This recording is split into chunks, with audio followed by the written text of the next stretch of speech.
ప్రజాస్వామ్య ఎన్నిక ద్వారా ఎన్నికైనటువంటి సభ్యులు తమ ఓటు హక్కును వినియోగించుకోవడానికి అవకాశాలు లేవని అనేక మంది మిత్రులు ఇతర రాష్ట్రాల్లో ఉన్నటువంటి వాళ్ళందరూ కూడా అడుగుతా ఉంటే నాకు గుర్తుకొస్తా ఉంది 2 దశాబ్దాల కిందట బీహార్లో ఏ విధమైనటువంటి తుపాకీ సంస్కృతి ఉంటుందో భయపెడతామో బెదిరించడమో ఈ 2 కాకపోతే దాడులు చేయటమో అది కూడా కాకపోతే ఇవాళ మరో కొత్త మార్గాన్ని ఎంచుకొని అధికార యంత్రాంగాన్ని అడ్డం పెట్టుకొని ఎవరైతే గెలిచినటువంటి వ్యక్తులు ఉన్నారో వారిపైన అనేకమైనటువంటి అక్రమ కేసులు బనాయించి ఏదో ఒక విధంగా వారిని భయపెట్టి బెదిరించి తమకు అనుకూలంగా ఓటు వేయించుకోవడం కోసం చేస్తున్నటువంటి ప్రయత్నాలు చూస్తూ ఉంటే నిజంగా బాధ కలుగుతూ ఉంది. ఎందుకంటే మాటలు చూస్తే మీరు చూస్తూ ఉన్నారు. నేను ఎందుకంటే ఇవాళ మీ ద్వారా రాష్ట్రంలో జరుగుతున్నటువంటి పరిణామాలకు కూడా ప్రజాస్వామ్యవాదులతో పాటుగా ప్రజలు కూడా గమనించమని చెప్పి నేను కోరుతా ఉన్నా. మీరు ఏం చెప్తా ఉన్నారు? చంద్రబాబు నాయుడు గారు 40 సంవత్సరాల ఇండస్ట్రీ, 3 సార్లు ముఖ్యమంత్రి, ఈ రాష్ట్రంలో ప్రజాస్వామ్యాన్ని నేను తప్ప ఎవరు కూడా కాపాడలేరు, దాన్ని ముందుకు తీసుకెళ్లరే ఆయన మాట్లాడుతున్నటువంటి మాటలు ఈ మధ్యకాలంలో చూసాం. ఏ రాజకీయ పార్టీకి సంబంధించినటువంటి వ్యక్తులైనా కూడా వాళ్ళు మా పార్టీలోకి రావాలంటే వాళ్ళు రాజీనామాలు చేసిన తర్వాతనే వాళ్ళ పదవుల్ని త్యజించిన తరువాతనే మా పార్టీలో చేర్చుకుంటామని ఆయన మాట్లాడుతున్నటువంటి మాటలు, ఆయన చేస్తున్నటువంటి చేతలు చూస్తూ ఉంటే ఎక్కడైనా కూడా పొంతన కనీసమైనటువంటి పొంతన ఉందా అని అడుగుతా ఉన్నా. ఎందుకు ఇంత దౌర్భాగ్యమైనటువంటి రాజకీయాలు? ఇవాళ మొన్న జరిగినటువంటి ఎన్నికలు చూసినా, మున్సిపాలిటీలు కార్పొరేషన్ ఎన్నికల్లో చూసినా, లేదా ఈ రోజు జరుగుతున్నటువంటి మండల జిల్లా పరిషత్ ఎన్నికలకు సంబంధించి చూసినా చిన్న ఎన్నికలు ఇవి. ఈ ఎన్నికలతో రాష్ట్ర భవిష్యత్తు మారిపోదు. ఈ ఎన్నికలతోనే పార్టీలు మనుగడ ఆధారపడినటువంటి పరిస్థితులు కూడా లేవే. అయినా కూడా ఎందుకు ఇంత తాపత్రపడతా ఉన్నారు? అడ్డదారిన అధికారాన్ని తీసుకోవాలి ఎందుకు మీరు భావిస్తా ఉన్నారని చెప్పి నేను సందర్భంగా అడుగుతా ఉన్నా.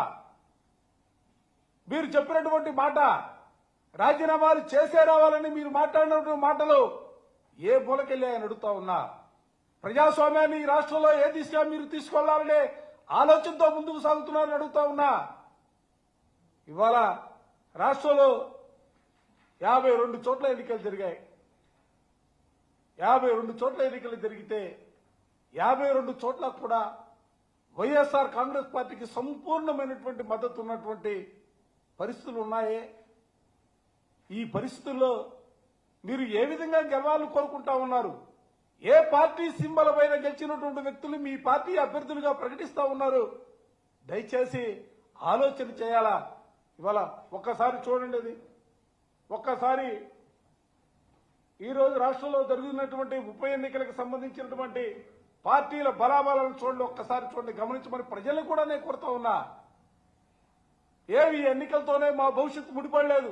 అయినా కూడా ప్రజాస్వామ్య విలువలు ఉండాలా, ప్రజాస్వామ్యం బతకాలనే ఆలోచనతోనే దయచేసి గమనించమని చెప్పి నేను కోరుతా ఉన్నా. రాజంపేట వైస్ ఎంపీపీ ఎన్నికలకు సంబంధించి 9కి 9 వైఎస్ఆర్ కాంగ్రెస్ పార్టీ. అనపర్తి నియోజకవర్గం బిక్కవోలు ఎంపీపీ ఉప ఎన్నికలు చూస్తే 20కి 20 వైఎస్ఆర్ కాంగ్రెస్ పార్టీ. తణుకులోని అత్తిలి ఎంపీపీ సంబంధిస్తే 17-15 వైఎస్ఆర్ కాంగ్రెస్ పార్టీ. ఏలూరు రూరల్ వైస్ ఎంపీపీకి సంబంధించి 11-11 వైఎస్ఆర్ కాంగ్రెస్ పార్టీ. నరసరావుపేటలో 17 సంబంధించి 17 వైఎస్ఆర్ కాంగ్రెస్ పార్టీ గెలిచింది. కావల్లో దగదర్తి వైస్ ఎంపీపీ సంబంధించి 11-11 వైఎస్ఆర్సీపీ.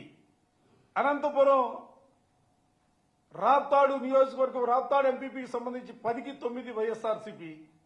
ఈ విధంగా పోతే చివరికి చంద్రబాబు నాయుడు గారు ప్రాతినిధ్యం వహిస్తున్నటువంటి కుప్పం నియోజకవర్గంలో రామకుప్పం ఎంపీపీ వైస్ ఎంపీపీకి ఎన్నికకి సంబంధించి కూడా 16కి 16 వైఎస్ఆర్ కాంగ్రెస్ పార్టీ గెలిచినటువంటి పరిస్థితులు.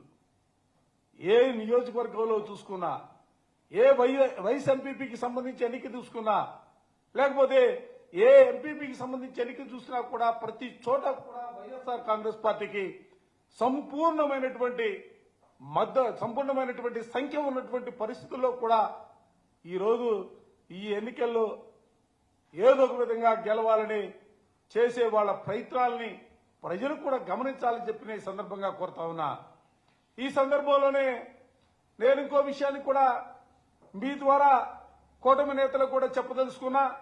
నిజంగా ఈరోజు రాష్ట్రంలో 52 చోట్ల ఎన్నికలు జరిగితే ఆ ఎన్నికల్లో 30 చోట్ల వైఎస్ఆర్ కాంగ్రెస్ పార్టీ శ్రేణులు మీరు చేస్తున్నటువంటి దౌర్జన్యాలని, మీరు చేస్తున్నటువంటి ఆగడాలని, మీరు ప్రభుత్వ యంత్రాంగాన్ని అడ్డం పెట్టుకుని మీరు బెదిరించినప్పుడు కూడా మేము ఇంకొక విషయం కూడా చెప్పాలా ఇవాళ. ఎందుకంటే రాష్ట్రంలో ఉన్నటువంటి పరిస్థితుల్లో న్యాయస్థానాలను ఆశ్రయించి న్యాయస్థానాల ద్వారా కూడా గౌరవ న్యాయస్థానాలు ఇచ్చినటువంటి ఆర్డర్లు కూడా అమలు చేస్తున్నటువంటి పరిస్థితులు లేనటువంటి పరిస్థితులు ఉన్నప్పుడు కూడా 52 స్థానాలకు సంబంధించి 30 స్థానాల పైన వైఎస్ఆర్ కాంగ్రెస్ పార్టీ శ్రేణులు గెలిచారు.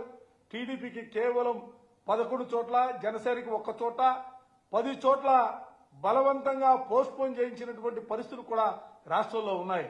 నేను అందుకే ఈ సందర్భంగా వాళ్ళకి స్పష్టంగా చెబుతా ఉన్నా, మీరు ఎన్ని ఆగడాలు పాల్పడినా, మీరు భయపెట్టినా, బెదిరించినా కూడా వైఎస్ఆర్ కాంగ్రెస్ పార్టీ శ్రేణులు మేము జగన్మోహన్ రెడ్డి గారి నాయకత్వంలో ఉన్నాం, జగన్మోహన్ రెడ్డి గారు ఇచ్చినటువంటి బీఫామ్ ద్వారా మేము గెలిచాం, పార్టీకి కట్టుబడి ఉండాలా, ఎన్ని ఇబ్బందులు మీరు పెట్టినా కూడా వైఎస్ఆర్ కాంగ్రెస్ పార్టీ జెండా విడిచేదే లేదనే రీతిలో ఇవాళ శ్రేణులందరూ కూడా ఇవాళ గెలిచినటువంటి సభ్యులందరూ కూడా వైఎస్ఆర్ కాంగ్రెస్ పార్టీకి ఓటు వేసి అండగా నిలబడినటువంటి వైనాన్ని కూడా ఈ సందర్భంగా చెబుతూ వారందరికీ కూడా నేను ఈ రోజున వైఎస్ఆర్ కాంగ్రెస్ పార్టీ పక్షాన హృదయపూర్వకమైనటువంటి అభినందనలు తెలియజేస్తా ఉన్నా. ఎందుకంటే వాళ్ళ సామాన్యమైనటువంటి విషయాలు జరగట్ల రాష్ట్రంలో. ఎన్ని రకాలు అక్రమ కేసులు, ఎన్ని రకాలుగా ఇబ్బందులు, ఎన్ని రకాలుగా బెదిరింపులు, ఎన్ని రకాలుగా భయపెట్టే కార్యక్రమాలు అయినా కూడా వైఎస్ఆర్ కాంగ్రెస్ పార్టీ జెండా విడవకుండా వైఎస్ఆర్ కాంగ్రెస్ పార్టీని గెలిపించినందుకు వారందరికీ కూడా మనస్ఫూర్తిగా హృదయపూర్వకమైనటువంటి అభినందనలు తెలియజేస్తూ ఇదే సందర్భంలో